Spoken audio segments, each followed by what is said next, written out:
Hi, I'm William Byrne. 31 years ago, I wrote, illustrated, and self-published a 24-page black and white comic book called Max Burger P.I. Max Burger P.I. is about a mutant hamburger private investigator, born from a microwave explosion 17 years ago, who solves crimes and battles his brother the Mad Burger, part cyborg, part hamburger, and who lives in the sewers and plots to take over the world and reshape it to his dark vision. Now I'm planning to re-release Max Burger P.I. number 1 in a longer 48-page story with all new art. I hope you will back my Indiegogo campaign. Thank you. Hey, morning everyone. It's Friday. And just wait until a few people come in.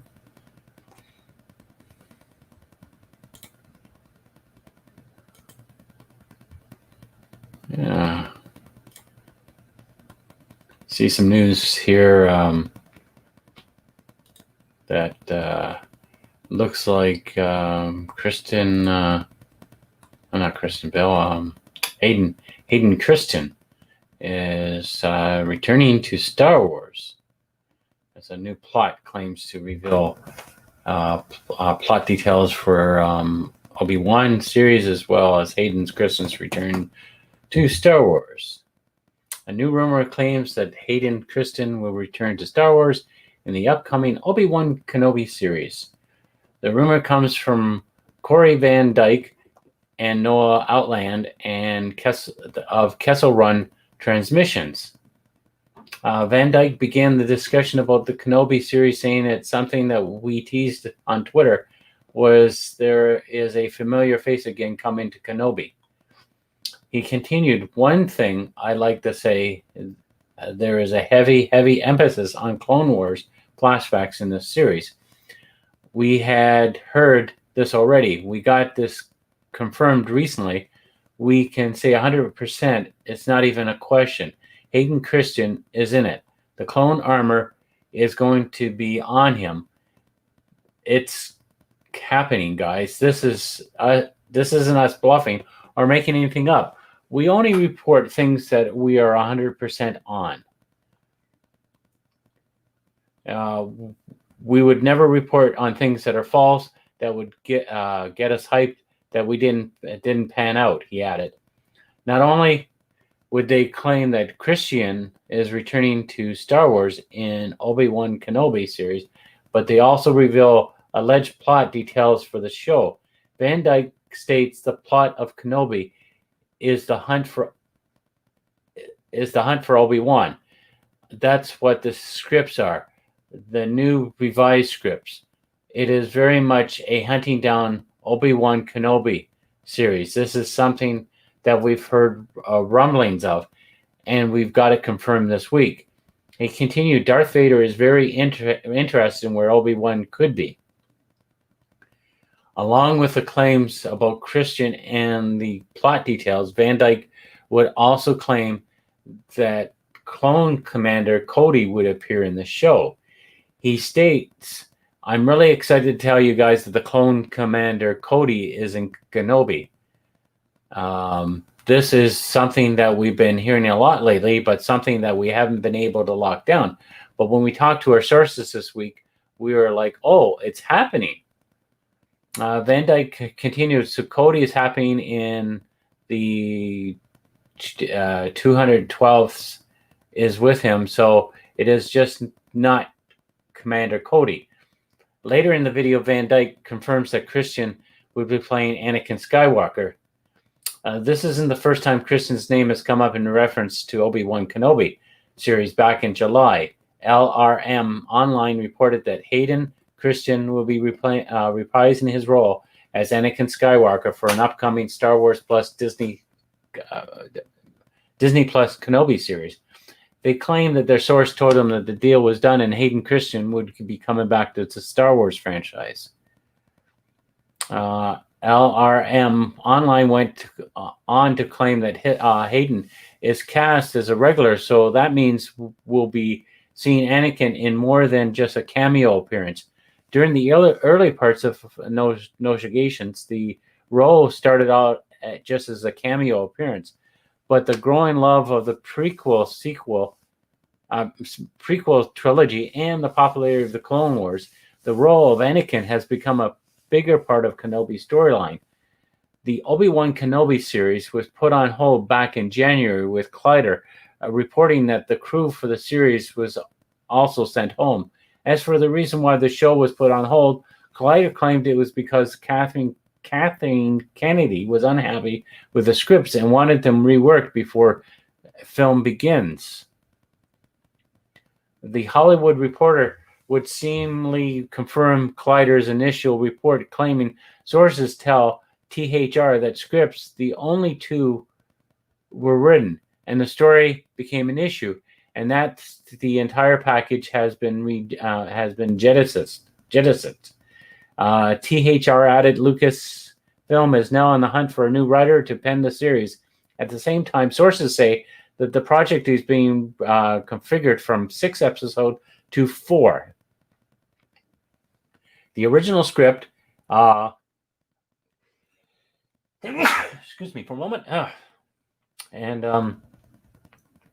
the original script reported to have seen Obi-Wan Kenobi taking a young Luke Skywalker and possibly a young Leia under a wing, similar to the Mandalorian took Baby Yoda under his wing. Ian McGregor would respond to these reports, claiming they would want more time to spend on the writing, and he refuted the idea that there was anything wrong with the script. He explained, "I've been reading about 89% of what they've written so far, and it's really, really, really good. Instead of shooting this August, they just want to start shooting in January. That's all. Nothing more dramatic than that. It happens in projects. They just want to push it to next year."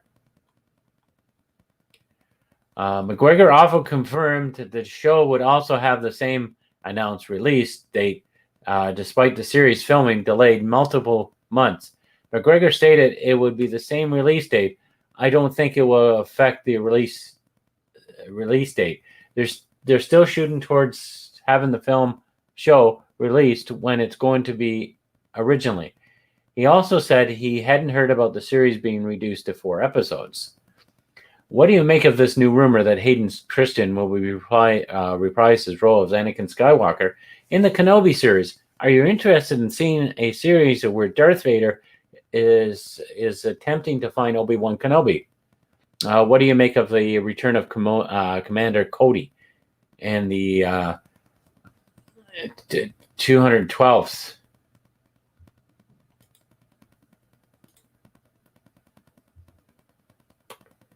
Yeah, so I'm no, as long as they do it good. I have said it many times in this. I wasn't happy with the Star Wars sequels after The Force Awakens. I'd rather go back to all the originals 1 to 6. I think they're the best. Mandalorian isn't too bad.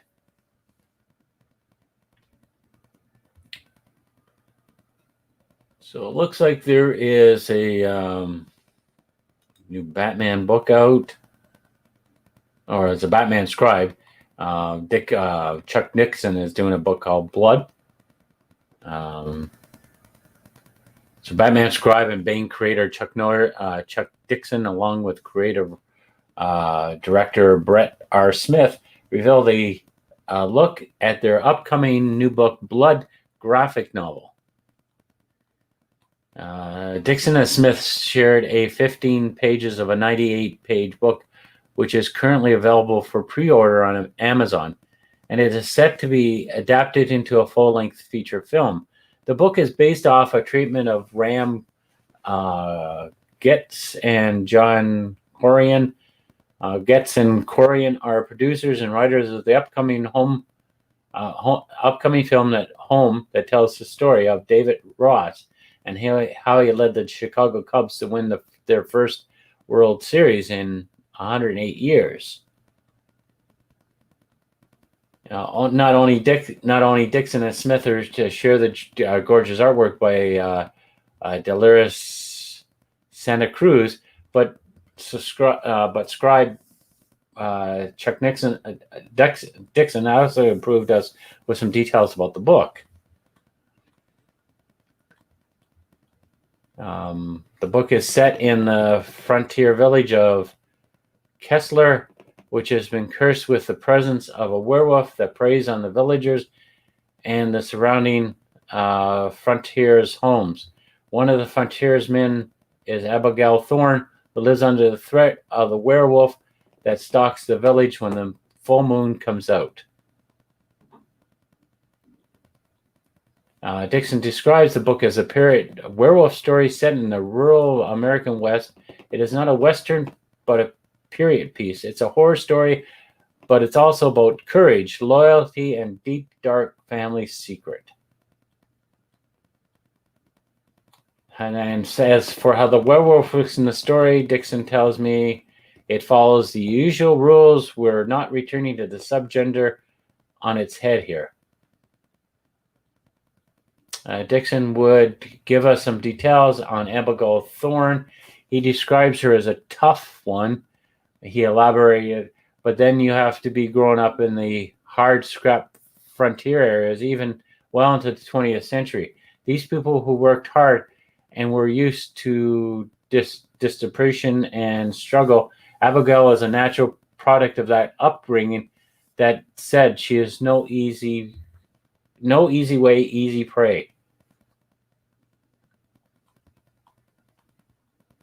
As for the village of Kessler, Dixon tells Bounding into Comics, it is much character in the story as our cast. It's a town cut off from civilization, terrain, and distance. I used to hike a lot in the area and ran into quite a few towns just like Kessler, nested back in the woods with one road in and out. Dixon also told us how close the book follows the treatment he received from Getz and Corrigan. I stayed very close to the treatment I was given by the producers. Of course, the treatment is not a screenplay, so I had to flesh out the characters, give them voices, and create all the dialogue. He added, it was also part of my job description to visualize and dramatize the events of the story. I'm curious to see how much of what I wrote makes into the screen. Finally, we asked Dixon what his most enjoyable part of the story. Here's how he answered us. I enjoyed the challenge of adapting something like this to comic medium. And the challenge here is to create suspenseful moments without the aid of music, sound effects, and all the other tools filmmakers have in their disposal to amp up the scary parts. Smith also gave us an insight into the story where he joined us for our Bounding live stream earlier this month. Smith echoed what Dixon stated regarding the change to the original treatment. He explained, Chuck cranked out a great script, but there's very little changes, and we went to work on it. And we were doing anything from 10 to 15 pages a month. And it took us 7 or 8 months to crank it out. Smith also told us that the book will be published and printed in America. He stated it is going to be printed with API Productions, who also prints all of Tim Lim's books and Doug Naples' books. And I think they print all of Mike Miller's book. Great printer. And in America, that's another kind of cool thing about this. We're going to be printed in America, not in China. As far as the plan to adopt the graphic novel into the film, Smith indicates that those plans have been somewhat hampered by the government lockdowns that have shut down film productions throughout the world. He told us, I think they are trying to figure out how they can do it now with the beer bug. All of Hollywood is sort of rocked by the beer bug, and they're trying to figure out how do we move forward with production on this stuff.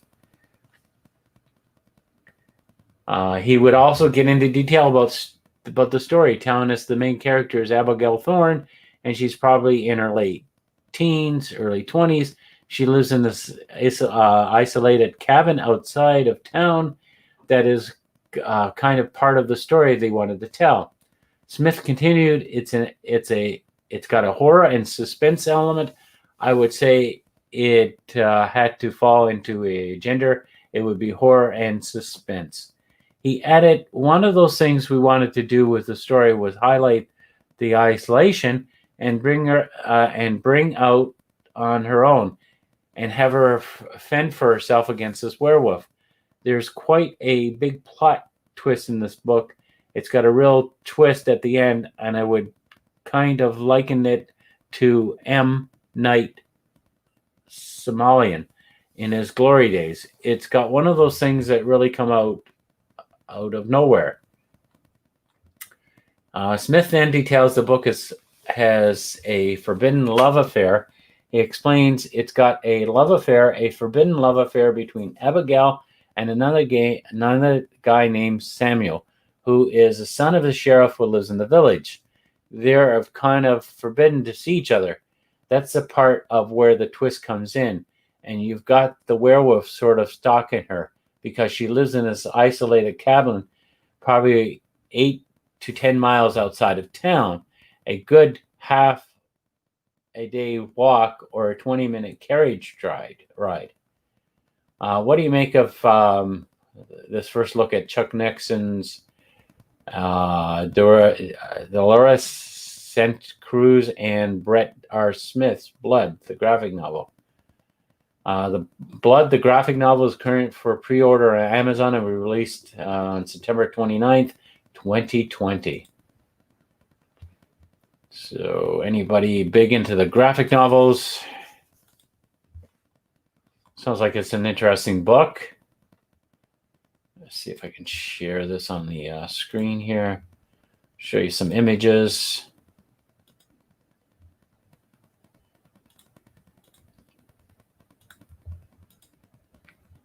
All right, there we go. Go back.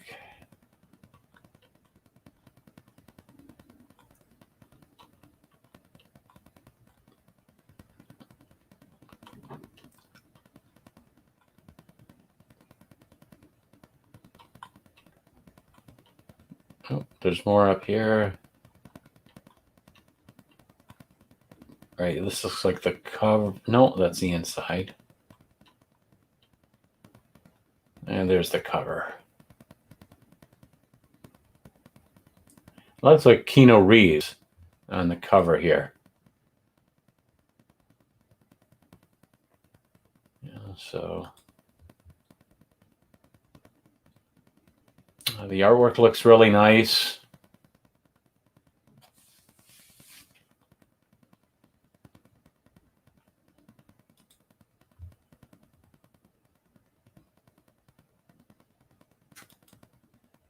Oh, need to do that. Put that back on. Yeah, the artwork looks pretty good.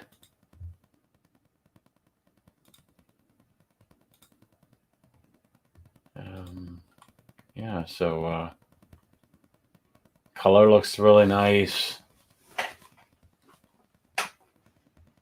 Yeah, let's see what else. Anything new going on television? Looks like She-Ra and the Princess of Power issues an apology for after being accused of bigotry. She-Ra and the Princess of Power creator, showrunner Noelle Stevenson has apologized to the show's fandom. Stevenson's apologized after fans took numerous statements made during a live stream out of context and accused her and the show's producer staff of bigotry. On August 27th, Stevenson, along with various other members of the She-Ra and the Princess of Power production team, made an appearance on a live stream hosted by She-Ra Progressive Power podcast. During the live stream, the crew discussed various aspects. Sorry, my tongue is not working again this morning. Aspects of the series production and answered fan submitted questions.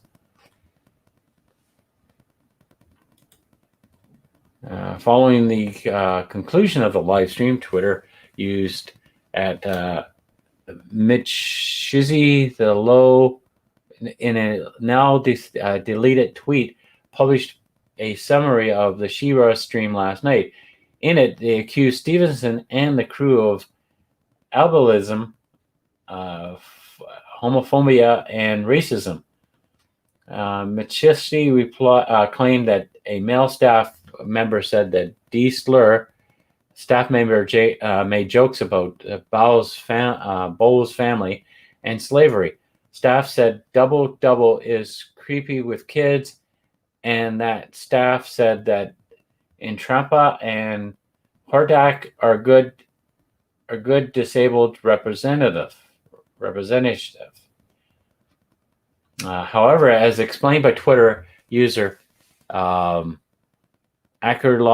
and Mitch Siki, accused appeared in more inflammatory and intentionally misleading portrayal of events that took place during the live stream.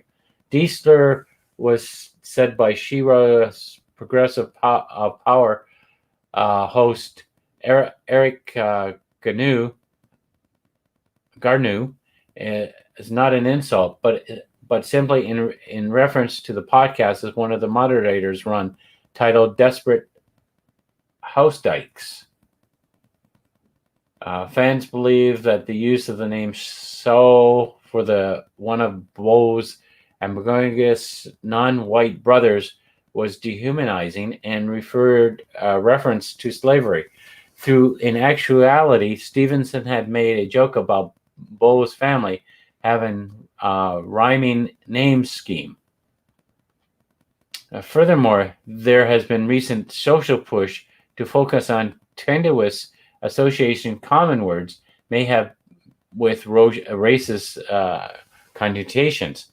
Outlets such as Wikipedia, CNN, and ABC News have been created a list of terms that they claim have racist connotations like master bedroom or the master tournament and peanut gallery. Interesting enough, the word sow is not listed on their respective running lists of phrases they claim have racist connotations. Contrary to Mitch Terry's claim, there's no reference made to the non-binary shapeshifter Double Trouble being creepy with kids in stream. Steven was actually discussing her questions of voice. Oh. Sorry about that. Wow. I must have clicked on something that got me some noise here. And now I've lost track. But I don't know. He can't say anything anymore. You know? Too bad. And anyway, people, I'm going to head off. It's just going to be a short one. So everybody have a good day, and we'll chat with everyone later. Bye-bye.